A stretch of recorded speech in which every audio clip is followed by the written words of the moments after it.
Bienvenue dans cette capsule pédagogique. Aujourd'hui, je vais vous présenter les différentes manières de faire une recommandation. Tout d'abord, c'est quoi la recommandation? Recommander, c'est conseiller vivement quelque chose à quelqu'un et indiquer à quelqu'un que quelque chose présente de l'intérêt ou possède des qualités. Voici maintenant quelques remarques concernant l'emploi des recommandations.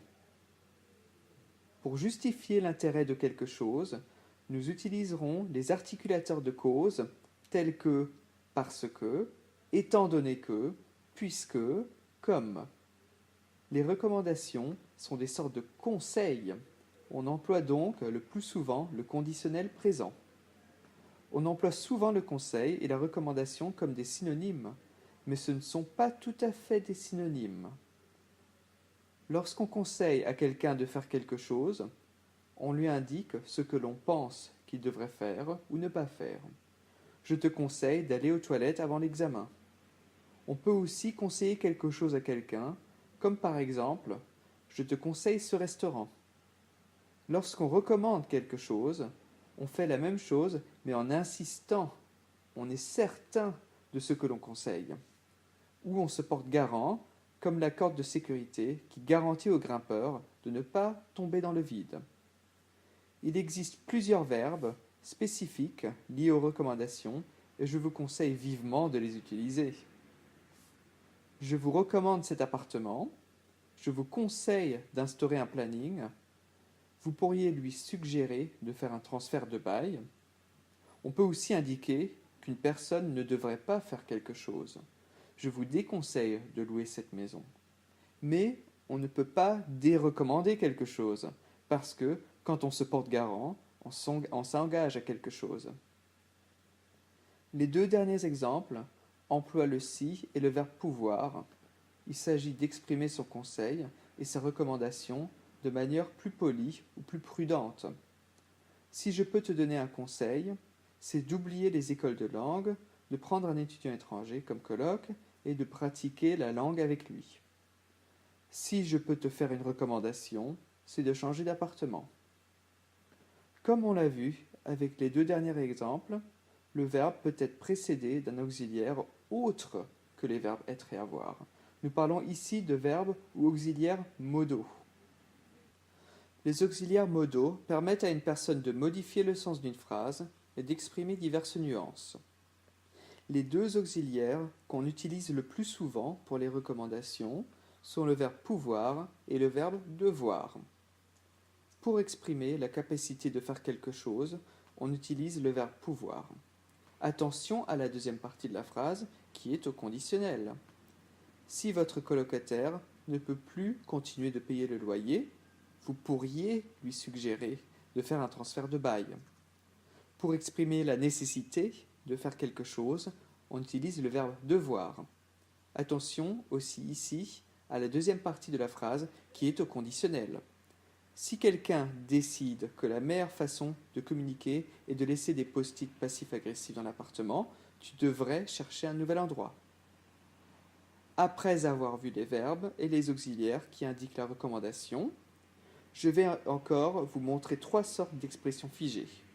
Celles utilisées avec le conditionnel, celles utilisées avec le subjonctif et celles avec l'indicatif. Observez bien l'exemple suivant. Si j'étais toi, je prendrais une chambre étudiante où tu pourrais te sentir vraiment chez toi en attendant de t'installer avec ton copain. Vous remarquerez qu'on utilise l'imparfait avec si et le conditionnel dans la deuxième partie de la phrase. N'hésitez surtout pas à appuyer sur pause pour relire la phrase, car cette règle est importante. On n'utilisera jamais le conditionnel ou le futur avec si, seulement l'imparfait ou le présent. Voici le deuxième exemple. À ta place, je choisirais la colocation. L'expression n'est pas tout à fait figée parce qu'elle peut être déclinée avec différents pronoms. À sa place, à leur place, ou même avec un prénom, à la place de Charles. Attention, ces phrases sont à décliner en fonction des personnes ou de la personne à qui l'on s'adresse. Si nous étions eux, nous irions danser. À leur place, nous irions manger des frites. Maintenant, en avant pour la deuxième partie sur les expressions figées. Normalement, l'emploi du subjonctif exprime le doute ou l'incertitude. Ici, quand il est précédé par le conditionnel présent, il exprime l'opinion et le souhait. Il faudrait que tu ailles porter plainte. Ou encore, il faudrait mieux que tu ne fasses rien de stupide. Nous voilà maintenant arrivés au dernier volet de la trilogie, les expressions figées et l'infinitif. Le premier exemple se compose de l'expression figée « tu ferais mieux de » ou ici « vous feriez mieux de ». Si vous ne voulez pas que je m'énerve, vous feriez mieux de ne pas arriver en retard. Voici un exemple où on emploie si, non pas avec l'imparfait, mais avec l'indicatif présent. Dans la deuxième partie, le verbe faire sera toujours au conditionnel et le deuxième verbe de la deuxième partie sera l'infinitif. C'est la même chose pour la deuxième phrase, sauf que l'expression est « il vaudrait mieux » avec le même « il » impersonnel que dans « il pleut ». On ne pourrait donc pas dire « tu vaudrais mieux ». Si vous voulez vous trouver un logement depuis la France, il vaudrait mieux passer par une agence immobilière. Il est temps de conclure cette petite présentation en résumant la recommandation à la phrase suivante.